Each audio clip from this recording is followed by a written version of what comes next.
Good morning, y'all.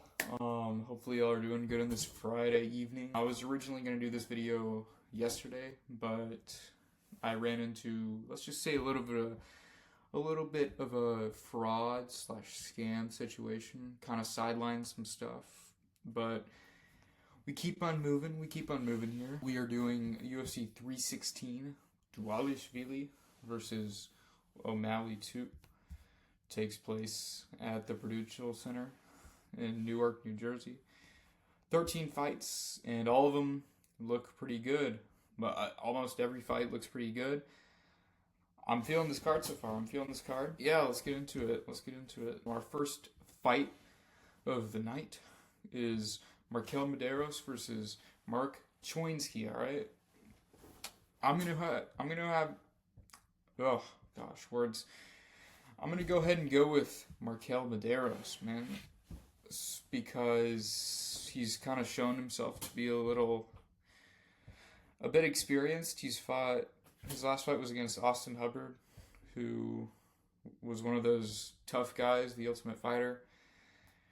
Made it to the finals, and he's kind of seeped his way in. I'm talking about Hubbard now. He beat Michal Figlak, who was a Polish fighter. I think he was one of these. What's that Polish brand? I'm sorry, guys. I'm running a little low today. Man, it's that one well-known Polish organization. Anywho, you get what I'm saying. Markel Medeiros has some good names under his wing, and Mark Choinsky is going to learn that there are levels to this game that we call MMA. I'm going with Markel Medeiros. By, let's say, second round submission. I'm feeling it. Our next fight is Quillan Salkild versus Yanal Ashmuz. If we click on this fight, you'll realize that Quillan is actually a heavy favorite. On ESPN, it shows he's like minus 600, something like that. But here's the thing. Hear me out. It was a really good win. I'm not going to take anything away from it, but I might just take something away from it. See, he beat Anshul Jubli by in 19 seconds, a 19-second KO, but it's Anshul Jubli. Yeah, Anshul Jubli, the self-proclaimed king of India, right? Yeah, it's Anshul Jubli. Yanal Ashmuz, he beat Trevor Peek,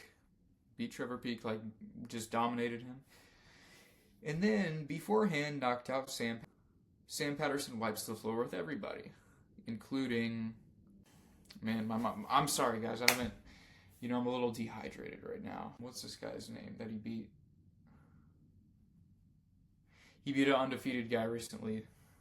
Patterson beat an undefeated guy, who I forget the name of, but handed him his first loss by KO.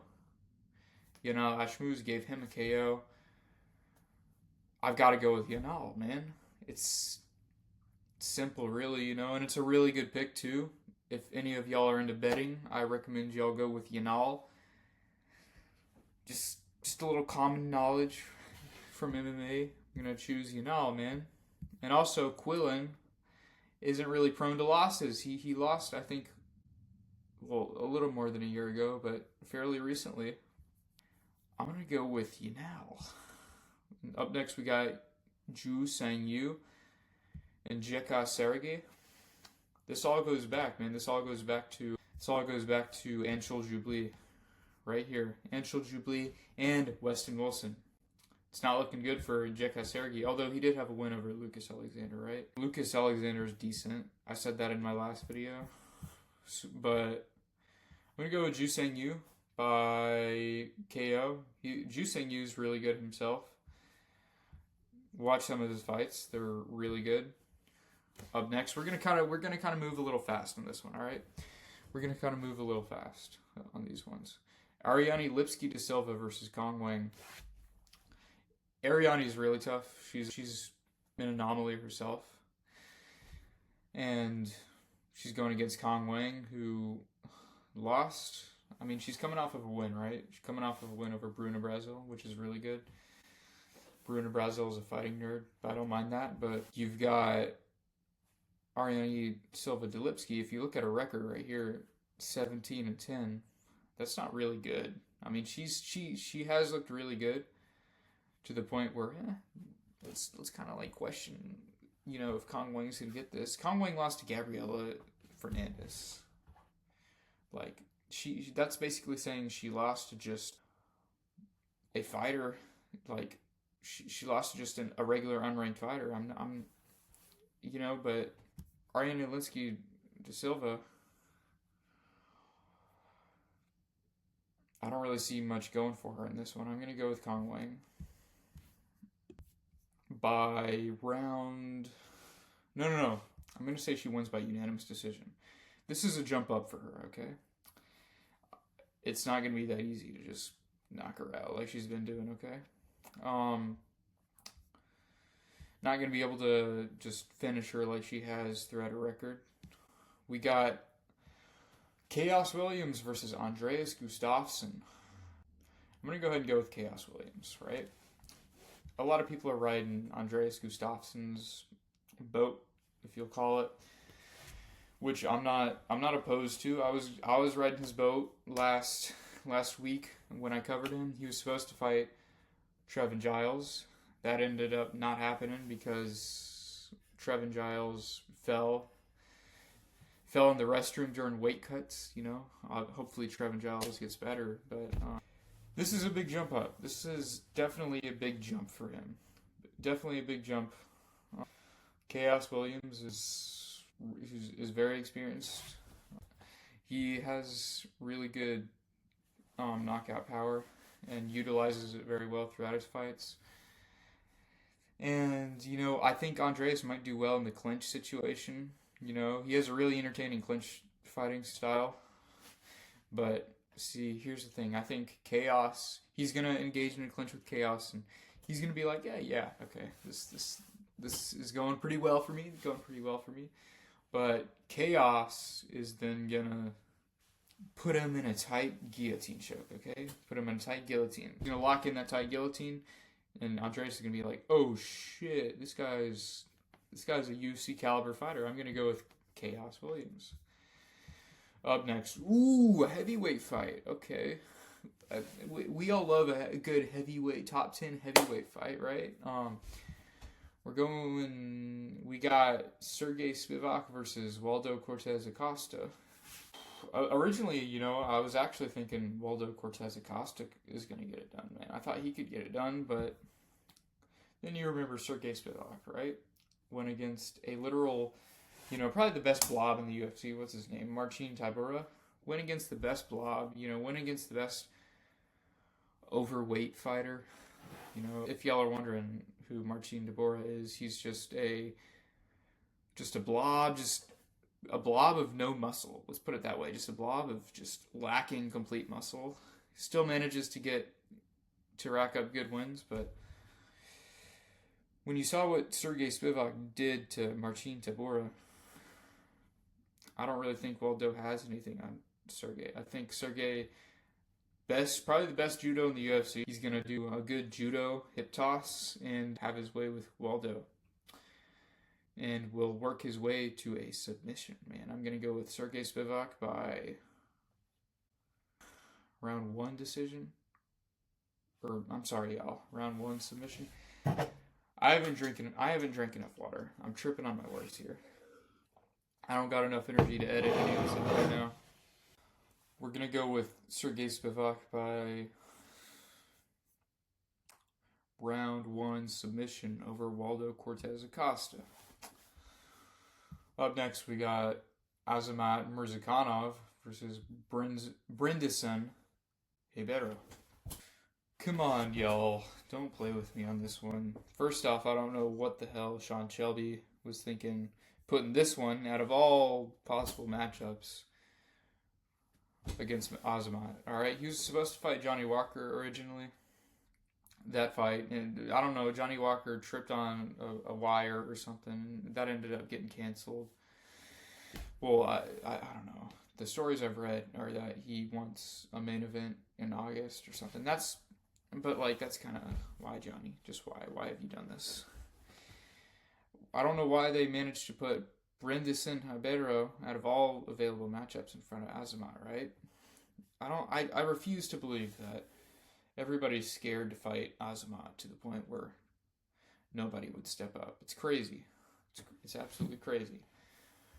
With that being said, though, I'm going to go with Azamat Murzakanov by round 2.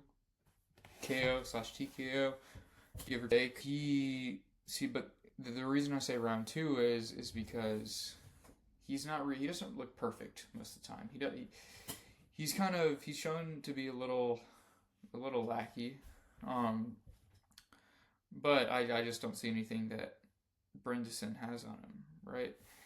Bredesen still has decent stand-up, but he's beaten subpar, just regular.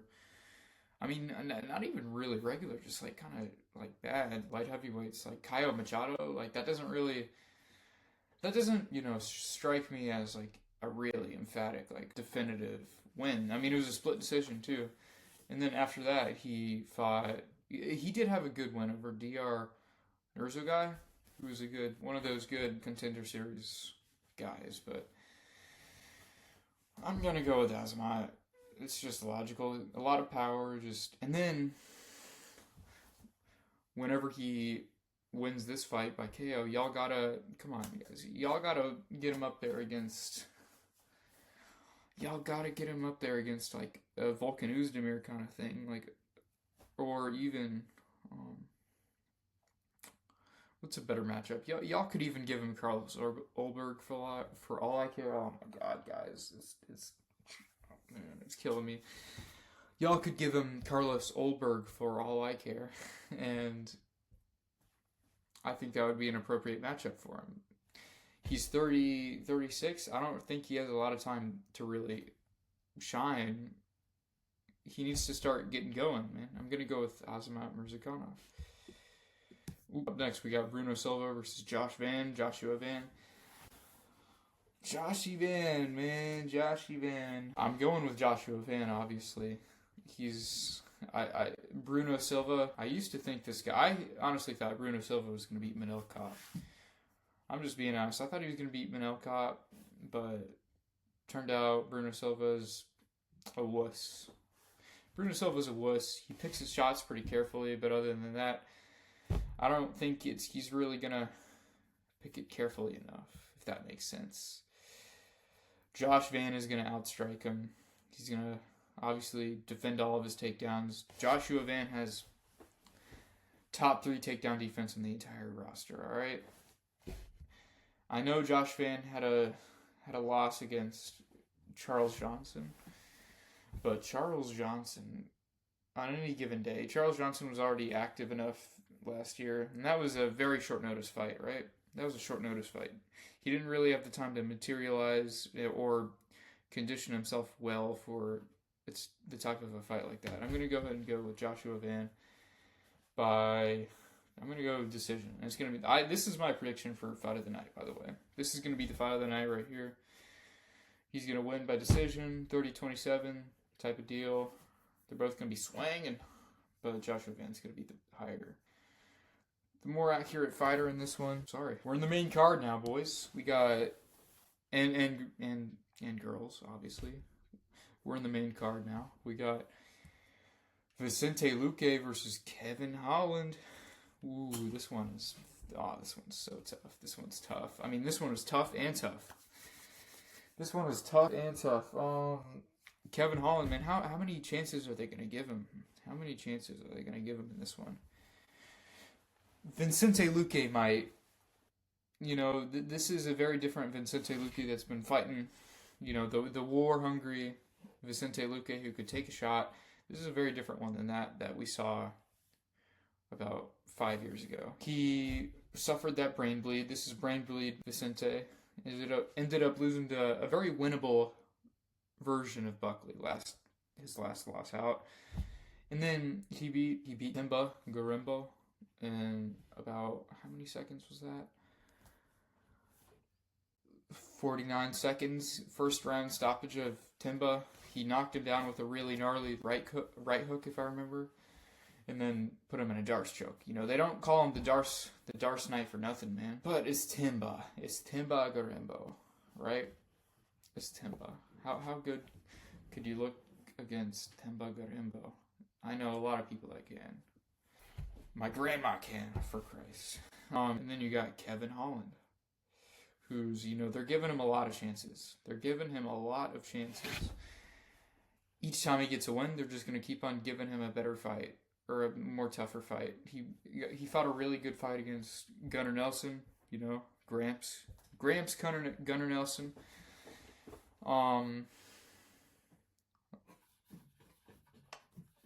This is a really tough one. Fuck. Goddamn. I'm gonna go ahead and say Vicente Luque does it. And it's gonna be really close. Probably a split, but my instincts go with Vicente. Kevin Holland, anytime Kevin's gonna go against a ranked opposition, he's just gonna crumble, man. Or he's not gonna crumble, but he's just not gonna get it. He's just not gonna get that W. Anytime they got a number, if they're not Chiesa, I don't see Holland getting this win. I see Vicente Luque coming out there, having an answer for a lot. I think he's going to win this fight by like 2-1. That's my perfect prediction right there. And this is going to be something that everybody complains about. Everybody's going to think that Holland won this fight. He's going to use his usual tactics and stick, but in reality, man, Luque, he's going to get it done. I believe in post-brain bleed Luque, all right? I just believe it. Once again, guys, before we move on to this next fight up here, sorry, feeling a little, it's been a long week for me. Yeah, so I'm not as energetic as I should be on this one, but we're just rolling through it. Consistency is key. I'm always going to say that, man. Consistency is key, guys. Consistency is key, both in and out, all right? And I'm not going to miss a card just because, lacking a little bit of H2O. Or high anxiety, man. High stress. For me. Got all that going for me. This next fight. But I'm not gonna sit here like a little whiny dog. We're gonna pump through these. We're gonna pump through this. We got Mario Batista, right? We got Mario Batista versus Patchy Mix. I like this one. I really like this one. This is the one I've like. This is the one I'm more. This is probably the one that I'm most excited for. The one that I'm looking forward to the most on this card. Patchy, man. Patchy's finally. If you're not a cash, you'll know who Patchy is, right? Both guys. Oh my. Wow. That was bad by me. But both guys are coming on a 7-fight winning streak, right? And Patchy is the one who stands out more to me. I'm going Patchy Mix in this one by round. Batista is just when you've essentially lost to Trevin Jones, and y'all can say whatever you want. Come at me. Y'all can ride him as much as you want. Y'all can ride Mario Batista. As a matter of fact, I don't really know if anybody's gonna argue with me on this one or try to counteract me. What's this guy's name? Blackshear. When you've lost to Blackshear, essentially, and he did lose to Blackshear. I saw the fight. Come on now. When you're losing to Blackshear, barely cut Ricky Simone. Aldo won that fight. Come on now. Actually, it was a close fight. Mario won that fight, but I'm saying it's not cutting it for me what Mario's done recently. What Mario has done as of recent. Patchy has gone out here and beaten some world-class competition, and you're going to say it's Bellator, and no, these are some really good fighters Patchy has under his wing. He has the best guillotine in all of MMA. I'm just going to be honest with you. He has the best guillotine, and he's going to use, and that's what I think is going to be his winning method, is him tying up that guillotine. He's going to dominate the first round, obviously. He's going to swiftly dominate that first round. Batista's not going to have an answer for his grappling. He's a nut hugger, and he's just good at clinching. And when Patchy finally gets him down, he's going to be like, oh my God, I don't know. I don't really know what to do, man. But then over time, Mario is going to gain his knowledge, and he's going to He's gonna do a bit of a sloppy takedown against Mix. Mix is gonna allow it, and he's gonna hook him up in a guillotine. I've got Patchy Mix. All right, watch this pick land perfectly. I'm saying, y'all, watch this pick land perfectly. Up next, we got Kelvin Gastelum versus Joe. I'm gonna turn my body cam off. Nobody cams Pyfer. All right, Salt Man, Salt. I actually do like Pyfer though. I'm just kind of embracing the. I'm just embracing the the memes that Pyfer has going on. Pyfer is very salty though, I'll say that. He's a salt man, and Kelvin Gastelum is the master of missing weight. I think this fight is going to teach Kelvin that he should just stay at 170. I'm going to go Joe Pyfer by, I'm going to say decision, honestly. I'm going to say a really gnarly, like, dominant decision too. This isn't going to be like a 29-28. This is going to be like a 30-25. Joe Pyfer is going to land. Gastelum's not going to go down because he has that, that immigrant mentality, all right? Even though he was born in the U.S., he was born to an immigrant family, which, which goes on to him. He has that immigrant mentality. I'm going to go ahead and say that Joe Pyfer wins this by decision, all right? Joe Pyfer, whatever you want to call him, salt man, salt bags, body cam, it's Pyfer's. Up next, we got Pena and Harrison. I'm going to go logical on this one, man. Kayla said it herself best. She has more finishes than wins that Pena has. I'm going Kayla Harrison, right? Kayla, I mean, it's crazy what she does to make 135. It's kind of scary too. But she's definitely going to be at least 170 tops by the time she steps in that octagon. I'm going to go with Kayla by superior judo. And round 2 submission. We got Merab Dvalishvili versus Sean O'Malley up next. The heat is on, man. The heat is on. This is really getting to me, but I'm gonna fuck that, man. We gotta do the best possible breakdown of this fight as we should. Merab, and arguably the best bantamweight ever. Arguably the bantamweight GOAT, right? Going against Sugar Sean, the pink-haired. I'm not even in the mood right now. Sugar. Merab. I'm not going to waste time on this. I'm going to go ahead and say Merab by round 2 submission. O'Malley's looked pretty slick before fighting Merab, because Merab, if you watch their last fight, Merab just absolutely wiped the floor with O'Malley. Just the momentum just the momentum that Merab is on, and the likelihood of somebody winning the rematch they lost beforehand is just being so low, like historically within the sport. Going with Merab, and I think he's going to get an even more dominant win this time. He's already been in there with O'Malley for 5 rounds. He's learned what he needs to for 5 rounds. O'Malley hasn't really learned it. He's just this guy has the best cardio in the UFC probably of all time. Has the best gas tank ever. It's just simple. I think he's gonna go ahead. He's gonna. Same case for Patchy. He's gonna dominate that first round. Sean O'Malley's gonna have nothing. Sean O'Malley's laid off all this, all the substances, all the sex. Like, not gonna help you. I'm sorry. That everybody thinks it helps, but it's not. It's not gonna help you, Sean. It's not gonna help you, Sugar. Rob's gonna swiftly dominate that first round, and he could win this fight by however he wants to. He's gonna go in there and maybe think, oh, let's test my cardio and win this by, a pretty clear decision, but.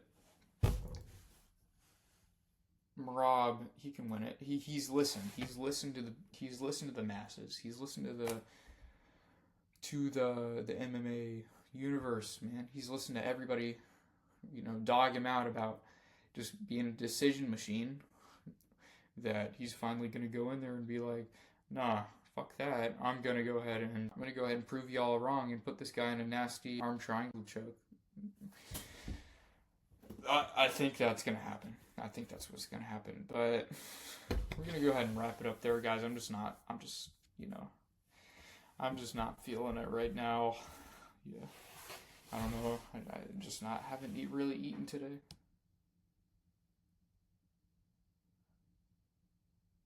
Haven't really. Sorry, I thought I saw something. Like I'm paranoid right now. I'm literally paranoid. Okay.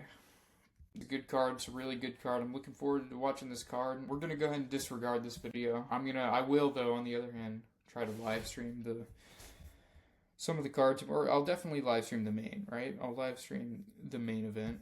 And yeah, man, as far as that goes, y'all, once again, I apologize in advance, just not my usual self this video. I think I'll regain it once I start doing other videos, but it's just a learning experience to me, man. I gotta start eating a little bit more before I gotta fuel up before I make these videos, and yeah, so, but I appreciate you guys for coming in and watching this, and if y'all will do me the courtesy, I will link my Instagram in my bio. Y'all can follow that. And that's going to do it for today's pick session.